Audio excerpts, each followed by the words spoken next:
This is All Access MMA. My next guest was one of the big winners this past weekend at UFC 272, getting that finish on Jamie Mullarkey. It's Jalin Turner back here on the program. Jalin, how's it going, man? Going good. As you can see, enjoying this beautiful weather out here. Yeah, no, I bet. And congrats on the win, man. What a victory that was. I saw a lot of attention on social media after this win in particular. I don't know if it was because of the finish itself or the fact that it was on UFC 272. A lot of people were talking about it. Did this win feel bigger to you? Yeah, it definitely did. People like just hitting me up, like congratulating me, like random. Like I got noticed by way more random people this time. So it was pretty cool. And doing the MMA hour, we were talking about this off air. How I believe that was your first time, right? Or had you been on there before? Very first time. It was pretty surreal. It's cool. Yeah. Do you feel like you're kind of getting the respect now? I mean, you and I have been doing interviews for a very long time, but I mean, this winning streak has really been a culmination of years of hard work put in. Do you feel like now you're kind of getting your due? Yeah, it's all starting to pay off. And yeah, we've been doing interviews since the local scene. So Bellator. When I remember when you fought in Bellator, I think we did. That was maybe yeah. our first interview. So Yeah, I believe so. Yeah, so it's been years, man. I always got to make some time for you guys. I appreciate the love. James, you always been a real one. So, of course, gotta just throw that out there. But yeah, man, the recognition is it's all coming together. It's coming through. It was a big win. I knew like this was gonna start happening if I got this win on ESPN. So it felt good. anything about him surprise you? I know you were really well prepared going into this fight, but sometimes when you actually get in there, there's some things maybe you weren't expecting. He had a chin of granite and a liver of stone. I would tell you, I hit that man so hard to his body, and I was surprised at his durability. Like I knew he was tough, but damn, he was really tough. And I think the last person to finish him was Volkanovski, I believe, if I'm not mistaken. So I guess this must be a sign that I'm going to be a champion one day. Absolutely. Well, and also I know it's his first stoppage loss in the UFC. Was that, I know you're always looking to get in and out of there. You don't get paid by the hour, but was that the part of the game plan? Were you even aware that he's a pretty tough guy to take out like that? I knew it, like watching his fights. Like I could just tell he was really tough and durable. He didn't get finished by Brad Riddell. He didn't get finished any of his other losses, and then his wins look spectacular. But yeah, my game plan is it's always to win, finish. I was ready for 15 minutes if it needed to go there. Um, but I always love my finish. I love to finish a fight. Everybody loves to see the finish anyway. You know, um, it just comes natural. I don't know. It's just my style. I figure out like pinpoint like areas that I want to target, or I just start seeing habits or like places where I can, just turn the lights off, get a submission, however, so be it, and just finish the fight. I test it to my fight IQ, my experience, and then a little bit of my game plan and just my style alone. How was it as well fighting a bigger opponent? I know your UFC debut was at welterweight, but he's one of the bigger guys for the weight class, just like yourself. Was that different at all? Like, how did you prefer that as opposed to trying to fight guys that are a little bit smaller? So he is not 6 feet. I'm just be No? honest. Okay, let's hear it. Yeah, I want to hear from the source here. He's probably 5'10" or 5'9", 5'10", Okay. 5'9". He wasn't 6 feet. Medic was way bigger than him. But honestly, I do like fighting like the taller fight, like 55ers. Like 5'10", like that's like a good range for me. I feel like when I start fighting like the 5'8" guys, like I gotta like lean down and reach down too much, and I start trying to throw these crazy ass overhands. So I'm ready for it, nonetheless. But just it's easier for me because I feel like I know my distance better than the longer guys, and I can gauge it better than they can. So it just if it's a striking match there, I'm way more versed.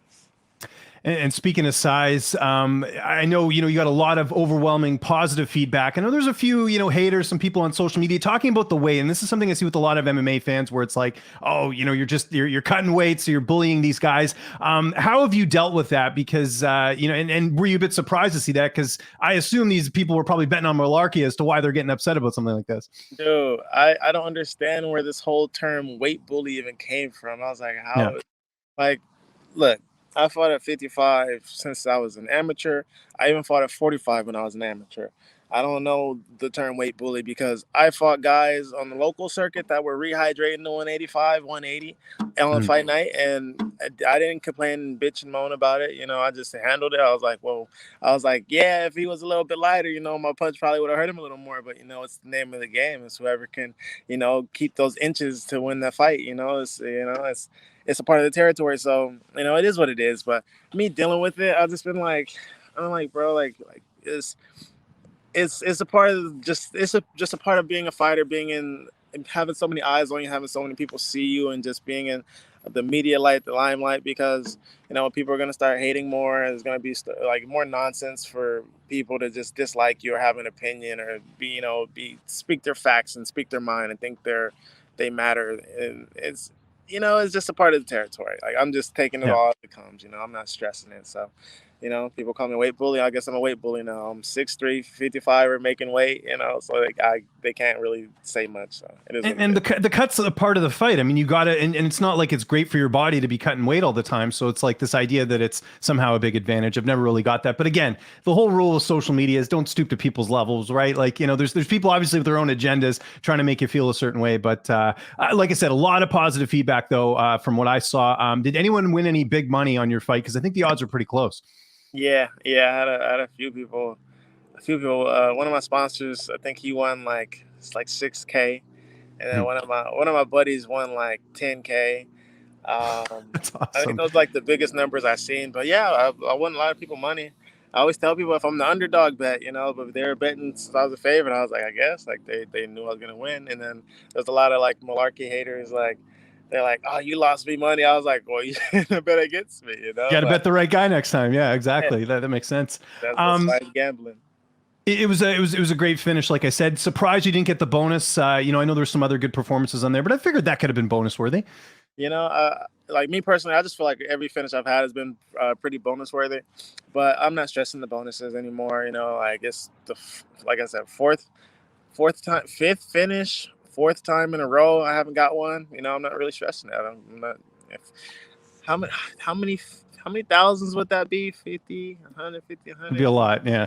That'd be a lot, but it is what it is. It's a marathon. It's not a sprint. So, I'm gonna stay in the game, keep my head in it, and just keep winning and keep racking up these wins. And the bonuses will come. And if not, then I get my fight win and my purse, and I'll have a bonus there. I'm making bonus money there, so I'm not stressing it.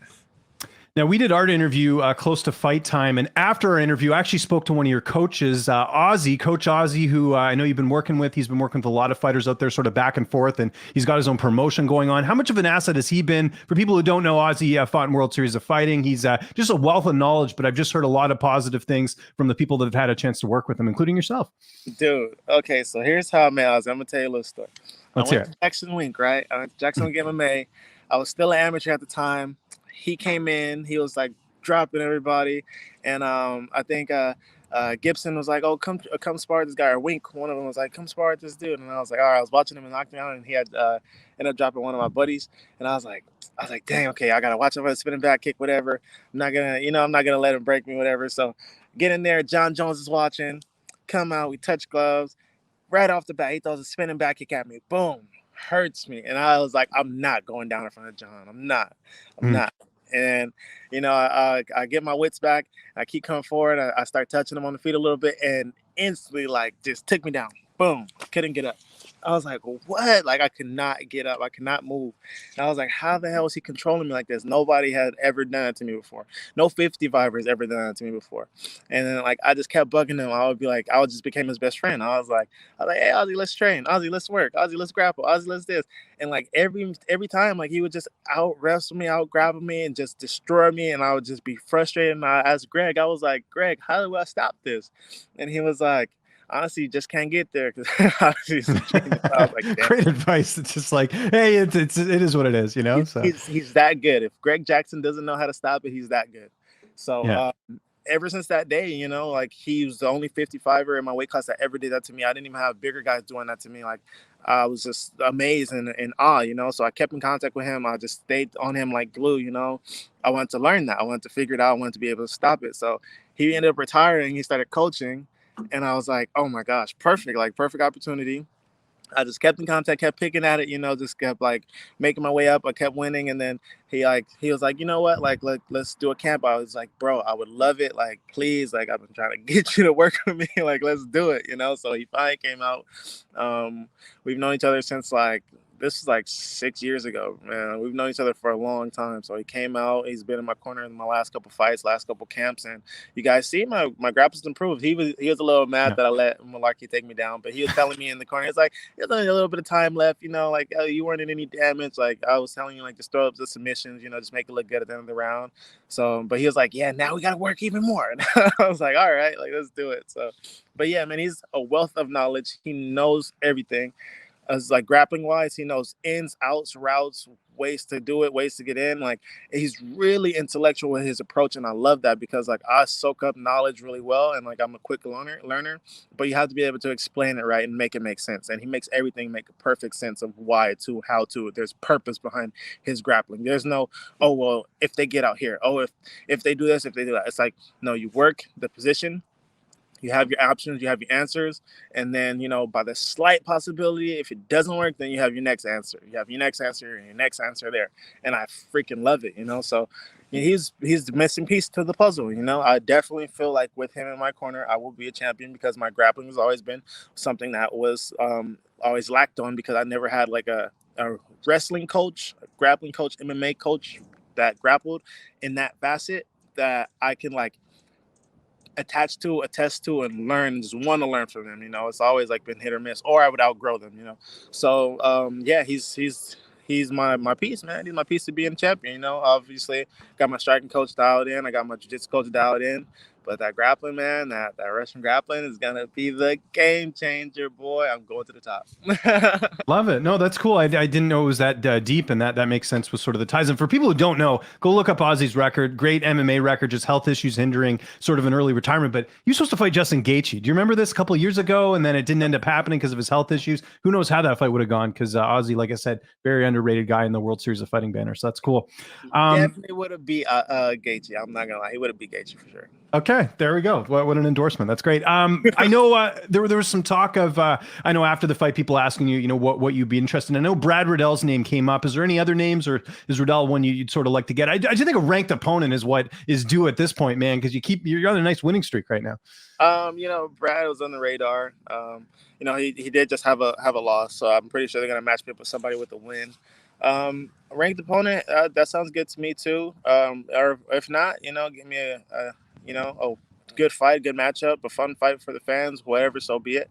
Or just a quick return. I'm a businessman. As long as it's business and makes sense, like I'm there. I'm there for it. So keep the win streak alive. Not in any rush to fight a ranked opponent or not. I don't care. I'm just here just to be here. I'm present. What's the plan for the rest of the week? I know you're doing some media today. Anything cool planned this week? Just because, again, this is your victory tour, right? Yeah, man. Yeah, I'm enjoying this week, dude. I'm enjoying this week. Honestly, nothing really crazy planned. Gonna go out to dinner tomorrow night with my sponsor, with sponsors and coaches. That's gonna be fun. Hang out with my sister later today. Probably take my kids out this weekend, and I think there's fights this weekend or next weekend. I'm going There to. is, yeah. There's actually Eagle FC this weekend, and then we've got we've got the UFC card, Thiago Santos and Ankalaev, right, in Vegas. So Yeah, so yeah, man, that's about it. Go take my mom out to dinner. Gotta feed her and treat her right, because she's biggest supporter. She's the biggest reason why I'm here. So yeah, just honestly, it's just family time, man. Like yeah. uh, I'm not even into like celebrating much after the fights. Like I was gonna go do some stuff, but my foot was killing me. I just didn't know if I was even gonna be able to walk the rest of the night. So yeah, man, it's family time this week. Nothing too crazy. I'll let you get back to it, Jalin. Thanks so much for doing this, man. Congrats on the win. Excited to see what is next. Just remind people where they can get a hold of you on social media, and if you got any sponsors or shout outs, I'll give you the last word. The Tarantula MMA on Instagram, Jalin Turner on Facebook, Jalin Turner on Twitter, and then shout out to Ruka, our VCA. Shout out to Argos, Drink Live True, and Ball Wash. Oh, and Complex USA. Thank you guys. You guys support me. helped me out through my camps. You know, shout out to Iridium Sports Agency also. And yeah, my coaches, team, family, everybody. Thank you.